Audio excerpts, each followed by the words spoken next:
Hello, everyone, and welcome. Tonight, we journey into the captivating world of ancient maritime civilizations, where the sea was not merely a body of water but a living, breathing highway that connected cultures, inspired art, and shaped the destiny of entire peoples. So before you get comfortable, take a moment to like this video and subscribe, but only if you genuinely enjoy what I do here. And let me know in the comments where you're tuning in from and what time it is for you. It's always fascinating to see who's joining us from around the world. Now, dim the lights, maybe turn on a fan for that soft background hum, and let's ease into tonight's journey together.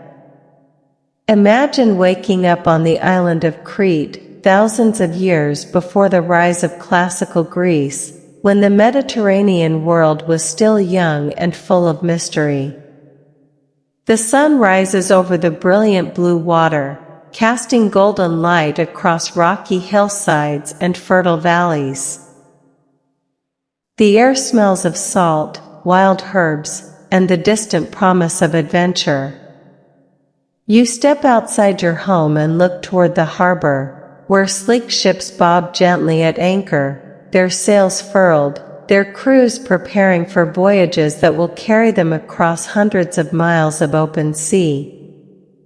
This is the world of the Minoans, one of Europe's earliest great civilizations, a society that seemed to dance with the waves rather than fear them.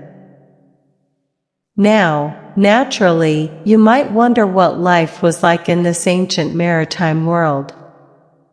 Unfortunately, the Minoans left us no readable historical records explaining their beliefs. Their writing system, known today as Linear A, has never been fully deciphered.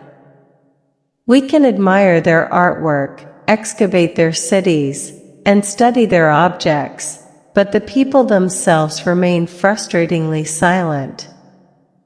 They left us pictures instead of explanations. Yet, one thing is immediately obvious. The sea shaped every aspect of Minoan life. Crete sits at the crossroads of the eastern Mediterranean, perfectly positioned between mainland Greece, Egypt, Anatolia, Cyprus, and the Near East. Rather than viewing the sea as a dangerous barrier, the Minoans treated it as a highway. Their ships carried olive oil, wine, pottery, textiles, and finely crafted goods across hundreds of miles, bringing back copper, ivory, precious stones, and ideas from distant civilizations. Every morning, fishermen launched their boats into calm coastal waters, while merchant vessels prepared for longer journeys. Harbors buzzed with activity as sailors repaired ropes, loaded cargo, and studied the changing winds. Children grew up watching ships disappear over the horizon, knowing they would eventually return, carrying stories from lands they had never seen. Life inland was never truly separated from the coast. Even the great palace of Knossos, several kilometers from the shoreline, was deeply connected to maritime trade. Wealth flowed inland from the ports, filling storerooms with imported treasures and giving artists access to pigments, materials, and inspiration from across the Mediterranean. Perhaps that explains why Minoan art feels so different from that of many neighboring civilizations. While others often celebrated kings marching to war or rulers towering over defeated enemies, Minoan artists looked toward the sea. They painted creatures in motion, captured the rhythm of waves, and filled their world with life rather than conquest.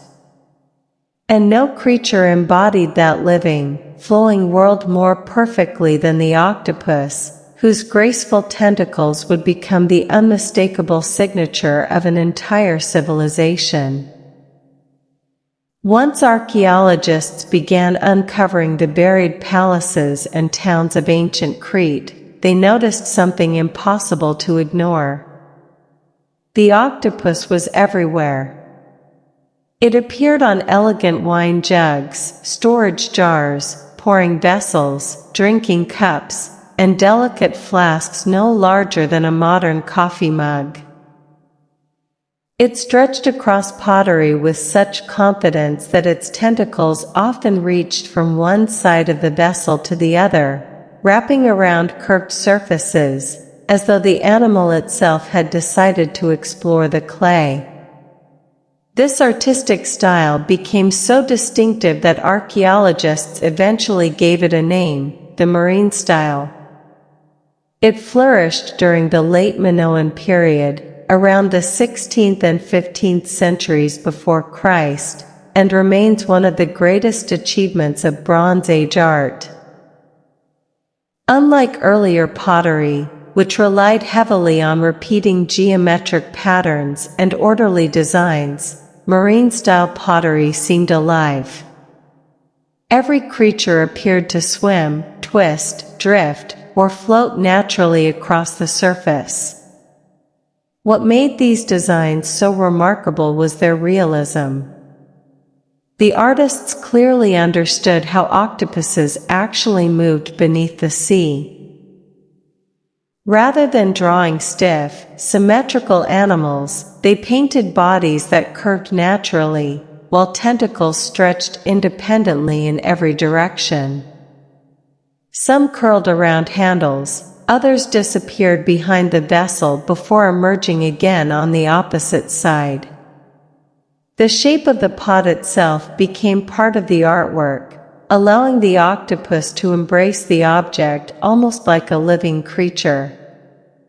It was an astonishingly modern approach to design. Creating these masterpieces required extraordinary skill.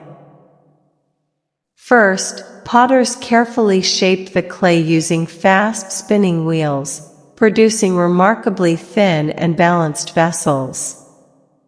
After the pottery dried to the correct consistency, painters applied dark mineral pigments with fine brushes. Every tentacle had to be planned carefully because mistakes were almost impossible to erase. One poorly placed arm and your magnificent sea creature suddenly resembled an extremely confused piece of seaweed.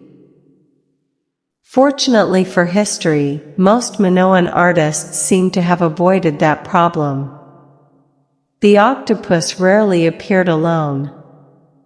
Swimming beside it were dolphins, flying fish, nautilus shells, sea urchins, starfish, coral, and delicate marine plants.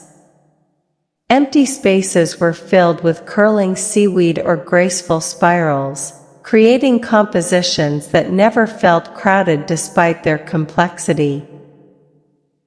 Everything flowed together with remarkable harmony, as though the entire underwater world had been captured during a single peaceful moment. Interestingly, no two octopuses are exactly alike. Each artist introduced subtle differences in posture, movement, and arrangement. Some animals spread their arms dramatically across the entire vessel, while others appeared calm and compact. This individuality suggests that Minoan painters valued creativity rather than simply copying standard templates. Today, these vessels sit behind museum glass, admired by millions of visitors.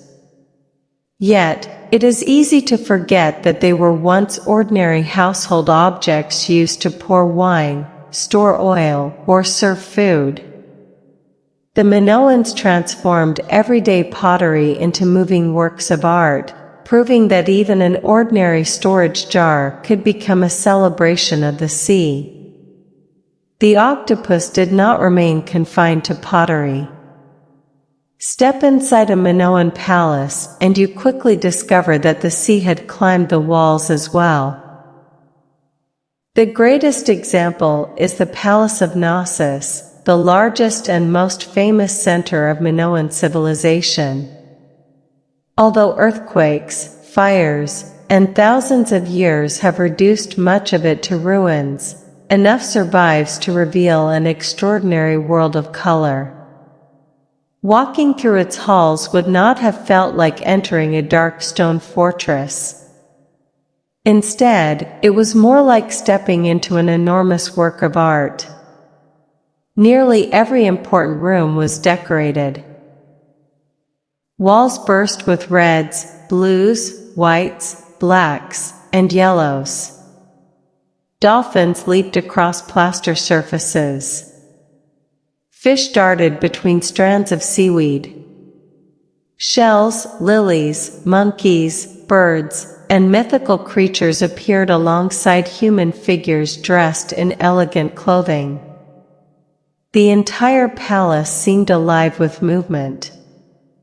Although complete octopus frescoes are rarer than the famous pottery, marine life dominated many painted scenes, reminding everyone that the sea was never far away. Creating these frescoes demanded remarkable craftsmanship. Artists first spread a layer of fresh lime plaster across the wall. Before it dried, they carefully applied pigments made from natural minerals.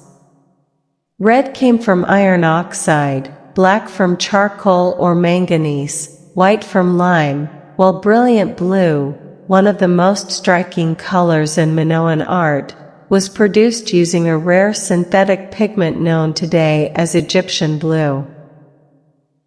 Because the paint bonded with the wet plaster, the colors became incredibly durable. The challenge was timing.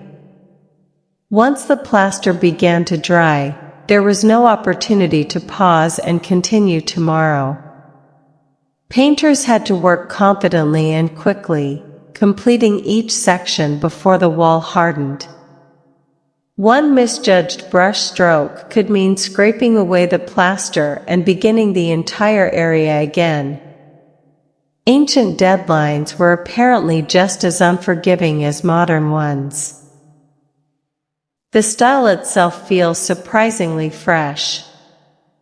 Unlike the rigid profile figures common in Egyptian art, many Minoan paintings overflow with energy. Dolphins twist through the water, fish swim in different directions, plants bend naturally as though moved by underwater currents. Even human figures appear athletic and graceful, caught in moments of motion rather than frozen poses. The famous dolphin fresco perfectly captures this spirit. Several dolphins glide effortlessly through schools of colorful fish, transforming an ordinary room into an underwater landscape. Whether the original occupants were conducting business, receiving guests, or simply walking through the palace, they were constantly surrounded by reminders of the sea that sustained their civilization. This artistic choice reveals something important. The Minoans did not separate nature from architecture. Instead of covering their walls with scenes of military victories or rulers crushing enemies, they invited the outside world indoors. Marine life became part of everyday existence, softening palace interiors with beauty and movement. For the people of Bronze Age Crete, the sea was not merely beyond the palace walls. It flowed through them. By now, one question becomes impossible to ignore. Why the octopus? The Minoans painted dolphins, fish, shells, seaweed, and countless other creatures from the Mediterranean. Yet none appeared with the same frequency or artistic freedom as the octopus. Its twisting arms stretched across pottery, filled decorative spaces, and became one of the defining images of an entire civilization. Unfortunately, the Minoans never left us an explanation. Their writing system, Linear A, remains undeciphered, meaning the artists themselves cannot tell us why they returned to this remarkable animal again and again. Archaeologists are therefore left doing what historians often do best, making careful observations while resisting the temptation to invent answers that sound wonderfully dramatic. Still, several fascinating possibilities exist. The first is simply beauty. An octopus is unlike almost any other sea creature. Fish swim in fairly predictable lines. Dolphins leap gracefully through the water, but an octopus seems almost to dance. Its 8 arms move independently, curling, stretching, and drifting in every direction at once. Watching one glide across the seabed is less like observing an animal and more like watching water itself come alive. That flowing movement matched the Minoan artistic style perfectly. Unlike many Bronze Age civilizations that preferred order and symmetry, Minoan artists celebrated curves, motion, and natural forms. The octopus allowed them to fill every corner of a vase without making the design feel crowded. Each tentacle could wrap around the vessel differently, turning even the shape of the pottery into part of the composition. Then there was the creature itself. Modern science has revealed that octopuses are among the most intelligent animals in the ocean. They solve problems, escape enclosures, recognize patterns, and even use tools. The Minoans could not have known all of this, of course, but experienced fishermen certainly understood that octopuses were unusually clever and difficult to catch. Their ability to change color may also have captured the imagination. An octopus can alter both its color and the texture of its skin within moments, blending almost perfectly into rocks, sand, or coral. To ancient observers, such transformations must have seemed almost magical. A creature that appeared one moment and vanished the next naturally inspired curiosity. Some scholars believe the octopus may even have carried symbolic meaning. Its 8 spreading arms could represent abundance, the reach of the sea, or the interconnected nature of the Mediterranean world that sustained Minoan trade. Others suggest it simply reflected the importance of fishing and everyday coastal life. The truth is that we cannot say with certainty, and perhaps that uncertainty makes the image even more intriguing. One thing, however, is beyond doubt. The Minoans did not paint the octopus because it was frightening. Unlike later civilizations that often celebrated dangerous beasts or mighty warriors, they seemed captivated by elegance rather than power. The octopus became a symbol of movement, curiosity, and the endless rhythms of the sea itself. For 1,000 years later, its silent dance across Minoan pottery still asks the same unanswered question. What did the artist see that we are still trying to understand? As remarkable as the octopus was, it was never alone. Look closely at Minoan art and you enter an entire underwater world. Dolphins leap joyfully across palace walls. Flying fish skim above painted waves. Nautilus shells curl into perfect spirals. Starfish spread across pottery while delicate seaweed sways between coral and drifting marine plants. Every surface seems alive with movement. It is almost as though the artists wanted to bring the Mediterranean indoors. The famous dolphin fresco from Knossos remains one of the finest examples. Bright blue dolphins swim effortlessly among schools of small fish, transforming what may have been a royal apartment into an underwater paradise. Unlike many ancient palace decorations, there are no scenes of frightened prisoners, conquered enemies, or triumphant kings standing over defeated armies. Instead, there are dolphins. It is a striking difference. Throughout much of the Bronze Age, powerful kingdoms often celebrated military victories. Egyptian temples displayed pharaohs crushing foreign enemies beneath their chariots. Assyrian palaces centuries later would feature lions being hunted by kings. Warfare became a favorite subject for royal art. The Minoans chose something entirely different. Their greatest masterpieces celebrate nature. This does not mean the Minoans never fought. Every civilization of the Bronze Age understood conflict, and archaeological evidence suggests that weapons certainly existed on Crete. Yet, warfare occupies surprisingly little space in their surviving art. Instead, artists preferred flowers, birds, landscapes, athletes, and above all, the sea. Even the plants seem full of energy. Lilies bend naturally in the breeze. Crocuses bloom across rocky hillsides. Papyrus plants rise beside flowing water. Nothing appears stiff or perfectly symmetrical.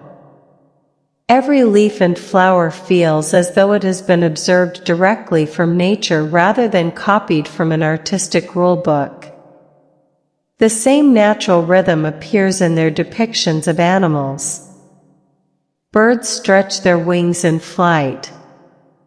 Goats climb rocky cliffs with remarkable confidence. Dolphins twist playfully through the water. Even the octopus never appears frozen. Its tentacles flow outward in every direction, creating the impression that it might continue swimming at any moment. Modern archaeologists often describe this quality as movement. Rather than arranging every object into rigid rows, Minoan artists created balanced compositions that appear spontaneous. Empty spaces are carefully filled with curling seaweed, shells, or small fish, allowing the viewer's eye to wander naturally across the artwork without ever becoming bored. This artistic philosophy may reveal something deeper about Minoan society. Living on an island surrounded by constantly shifting waves, changing winds, and seasonal voyages, they understood that nature was never static. The sea was always moving, and their art reflected that same endless rhythm. Perhaps that is why Minoan paintings still feel surprisingly modern today. They do not simply show nature, they capture its energy. Nearly 4,000 years later, their dolphins still seem ready to leap. Their lilies still sway in an invisible breeze. And somewhere across a beautifully painted vase, an octopus is still quietly making its way through the Mediterranean. For centuries, the Minoans seemed unstoppable. Their ships crossed the Mediterranean, their palaces expanded, and their artists continued filling walls and pottery with the graceful creatures of the sea. Crete had become one of the richest islands in the Bronze Age, admired by its neighbors and connected to nearly every major civilization around it. Then quite suddenly, that vibrant world began to change. No single disaster destroyed the Minoan civilization overnight. Instead, a series of events slowly unraveled the prosperous society that had produced some of history's most beautiful art. Nature struck first. Crete sits in one of the most active earthquake zones in the Mediterranean, and powerful tremors regularly shook the island. Archaeologists have found evidence that several great palaces, including Knossos, Frescoes, and Malea, suffered repeated earthquake damage over the centuries. Walls collapsed, staircases cracked, and entire sections of buildings had to be rebuilt. Each time, the Minoans demonstrated remarkable resilience.